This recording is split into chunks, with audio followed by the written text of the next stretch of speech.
Let's improve English. तेरी मासूमियत ने हमें बंजारा बना दिया है। वो तो मुफ्तखोर है, मुफ्त का खाता है। फ्रेंड्स, इन बातों को आप इंग्लिश में कैसे कह सकते हैं? जानने के लिए इस वीडियो को एंड तक देखते रहिए।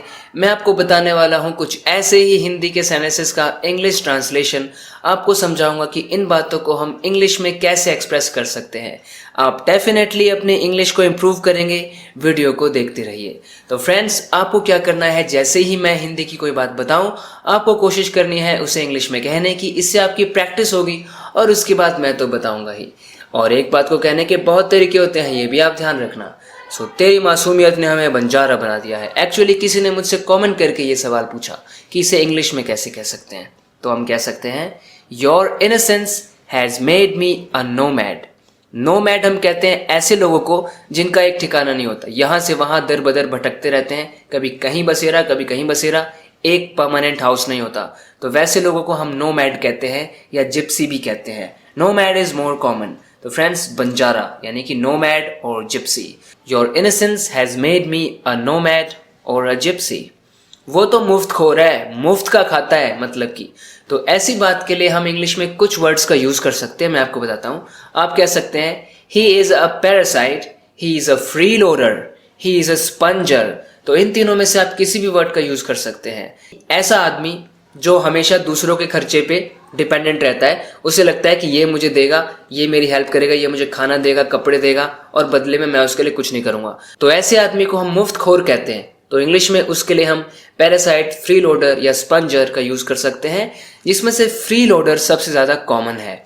और वैसे फ्रेंड्स, नॉलेज के लिए आपको बता दूं कि पैरासाइट का एक और मीनिंग होता है ऐसे इंसेक्ट्स या प्लांट्स जो दूसरे प्लांट्स और इंसेक्ट से अपना खाना लेते हैं, उन्हें पैरासाइट्स कहते हैं। लेकिन मुफ्तखोर ऐसे कहने के लिए भी हम किसी को पैरासाइट का यूज कर सकते हैं। और फ्री लोडर तो बहुत ही कॉमन है, he is a freeloader, ये तो भाई मुफ्तखोर है। He is a sponger. मुझे बातों में मत लगाओ, तो जब हम ऐसे कहना चाहते हैं कि मुझे बातों में मत लगाओ, मुझे बहुत काम है, तो इसके लिए हम कह सकते हैं, don't engage me in a conversation. Don't engage me in a conversation यानी मुझे एक बातचीत में एंगेज मत करो। तो ऐसे आप इस वर्ड एंगेज का यूज कर सकते हैं। जैसे कहना है, निशा तो उसके साथ बातों में लगी हुई है, वो तो बातों में लगी हुई है।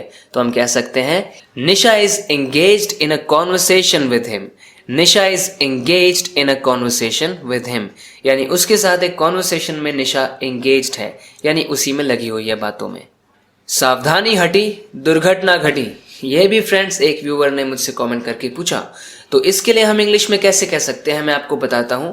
देखिए, इसको कैसे कहा जा सकता है। कहने का मतलब है, जैसे ही हम थोड़ी देर के लिए भी सावधान नहीं होंगे, दुर्घटना घटेगी। A momentary loss of carefulness results in an accident. A momentary का मतलब जो एक पल का हो, जो बिल्कुल जरा सी देर का हो। लॉस ऑफ केयरफुलनेस सावधानी का लॉस थोड़ा सा भी होगा ना, it results in an accident, उससे एक्सीडेंट हो जाता है। इसको ऐसे भी कह सकते हैं, a momentary lapse of concentration results in an accident. Carefulness की जगह मैंने कंसंट्रेशन कहा, यानी ध्यान जो है, कंसंट्रेशन जो है, उसका अगर लैप्स हो गया, लैप्स का मतलब उसकी कमी, चूक हो गई थोड़ी सी भी, तो उससे एक्सीडेंट हो जाता है। हम ऐसे भी कह सकते हैं, an accident always awaits a moment of carelessness यानी जरा सी असावधानी के पल का इंतजार करता है एक एक्सीडेंट। एक ही बात को कहने के बस अलग अलग तरीके हैं। बिल्कुल सिंपली ऐसे कह सकते हैं हम, not being careful for a moment can cause an accident यानी जरा सी देर के लिए, एक मोमेंट के लिए भी हम केयरफुल नहीं होंगे तो उससे एक्सीडेंट हो सकता है। सावधानी हटी, दुर्घटना घटी। तो इन तरीकों से हम इस तरह की बात को इंग्लिश में कह सकते हैं। उसने तो बड़ी आसानी से ड्राइविंग सीख ली। उसने तो बड़ी आसानी से बल्लेबाजी सीख ली। वो बड़ी जल्दी कुश्ती सीख गया। फ्रेंड्स, जब हम कहना चाहते हैं कि कोई बहुत जल्दी से कुछ सीख लेता है, उसे नेचुरली वो चीज़ आ जाती है करनी, तो उसके लिए एक फ्रेज होता है जो कि होता है, she took to driving like a duck to water. She took to driving like a duck to water. तो फ्रेंड्स, ये भी आपने मुझसे कमेंट करके पूछा था। फ्रेंड्स, अब आपको क्लियर हो गया होगा कि इसका यूज हम कैसे कर सकते हैं। She took to driving like a duck to water. तो आपको क्या करना है, she took to something, somebody took to something. यहाँ पे वर्ब आएगा तो वर्ब में आईएनजी पुट कर देना है, या तो कोई नाउन आ जाएगा। Somebody took to something like a duck to water। तो कहने का मतलब है कोई किसी चीज को नेचुरली सीख जाता है, नेचुरली उसके अंदर वो एबिलिटी होती है, उसे पता ही नहीं होता कि उसे वो आती है, जैसे सीखना शुरू करता है फटाफट सीख लेता है। यानी शी टेक्स इट और he takes it like a duck to water. अगर आप समझने की कोशिश करें तो ये फ्रेज कैसे बना होगा, ये इडियम कैसे बना होगा, ये इसी तरीके से है जैसे बत्तख को पानी में छोड़ दे तो फटाफट तैरना सीख लेगी, क्योंकि वो है ही, उसका काम ही वही है, वो डक टू वाटर। जैसे डक के लिए जैसे वाटर आसान होता है ना, वाटर के साथ डील करना, वैसे ही उसने ड्राइविंग के साथ डील किया, वो ड्राइविंग सीख गई। उसने तो बड़ी आसानी से बल्लेबाजी सीख ली। He took to batting like a duck to water, he took to batting like a duck to water. वैसे ही वो बड़ी जल्दी कुश्ती सीख गया। He took to wrestling like a duck to water. He took to wrestling like a duck to water. Friends, the person who asked me to mention this phrase in my video said that he had heard this phrase in a cricket commentary. So, here it is. I think now you know how to use this phrase in several sentences correctly. वो दिन दूर नहीं जब तुम बहुत सारा पैसा कमाओगे। जब हम ऐसा कहना चाहते हैं तो कह सकते हैं The day when you will earn a lot of money is not far। यानी वो दिन दूर नहीं है। दिन, तो दिन की डिस्क्रिप्शन हमने दी, कौन सा day? When you will earn a lot of money, जब आप बहुत ज़्यादा पैसा कमाओगे। is not far, वो दिन दूर नहीं है। लेकिन कॉमनली ऐसे बोलते नहीं है। इसको कहने का बेटर तरीका है You will be earning a lot of money before long, very soon। You will be earning a lot of money very soon, बहुत जल्दी ही। तो इसके कहने का यही तो मतलब है कि बहुत जल्दी से आप ज़्यादा पैसा कमाना शुरू करोगे। Before long, very soon, you will be earning a lot of money before long। तो जो भी इस बात को कह रहा है उसके कहने का यही मतलब है कि वो दिन दूर नहीं जब तुम बहुत सारा पैसा कमाओगे। वैसे ही कहना है वो दिन दूर नहीं जब तुम रोते रोते मेरे पास आओगे। The day when you will come crying to me is not far। हम कह सकते हैं You will come crying to me very soon।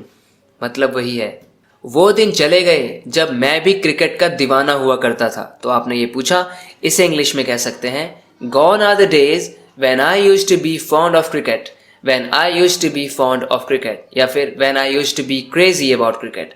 Gone are the days when I used to be crazy about cricket। तो friends, अब आप इन sentences को English में कहने की कोशिश कीजिए। वो दिन जा चुके जब हम कंचे खेला करते थे। इसे आप इंग्लिश में कैसे कह सकते हैं? तो इसे हम कह सकते हैं Gone are the days when we used to play marbles। Gone are the days when we used to play marbles। तो वो कंचे खेलने के गेम को हम मार्बल्स कहते हैं। वो दिन जा चुके, वो दिन गए अब जब हम पकड़म पकड़ाई खेला करते थे। जब हम पकड़म पकड़ाई खेला करते थे, तो इसके लिए हम क्या कह सकते हैं? तो हम कह सकते हैं Gone are the days when we used to play tag। जी हाँ, उस पकड़म पकड़ाई के गेम को हम टैग कहते हैं इंग्लिश में। Gone are the days when we used to play tag। Friends, ये Gone are the days grammatical structure किस हिसाब से, तो समझने की आप कोशिश कीजिए। एक्चुअली ये सेंटेंस है द डेज आर गॉन, यानी दिन तो जा चुके हैं, वो दिन गए हुए हैं। The days are gone. लेकिन सब्जेक्ट और वर्ब, हमेशा आपको पता है कि सब्जेक्ट पहले आता है, लेकिन यहाँ पे सब्जेक्ट और वर्ब का इन्वर्जन हुआ है, यानी वर्ब पहले आ गया, पहले आर आ गया, फिर द डेज आया। The days are gone, the days are gone की जगह गॉन आर द डेज। बस इससे थोड़ा सा और स्टाइलिस्टिक इफेक्ट आ जाता है हमारे बोलने के तरीके में। So gone are the days when we used to play tag. तो ऐसे कई बार हम थोड़ा बातों को और इम्प्रेसिव बनाने के लिए, बातों को और स्टाइलिस्टिक बनाने के लिए हम ऐसे इन्वर्जन का यूज़ करते हैं। जैसे मैं कभी झूठ नहीं बोलता, तो मैं कहूँगा आई नेवर लाई या आई नेवर टेल अ लाई। इसको मैं इन्वर्जन यहाँ पे लगा सकता हूँ, यानी वर्ब पहले आ जाएगा, सब्जेक्ट बाद में। मैं कह सकता हूँ never do I tell a lie, never do I tell a lie. जैसे मैंने ऐसी मूवी कभी नहीं देखी, I have never seen such a movie. इसकी जगह मैं कह सकता हूँ never have I seen such a movie, never have I seen such a movie. तो पहले वर्ब बाद में subject, it's called the subject verb inversion. So friends, that's it for this video. I hope you have learned something from this video, and if you want to keep improving your English just like this, make sure to subscribe to this channel if you haven't already. So friends, we'll talk in the next video lesson. Till then, take care and bye.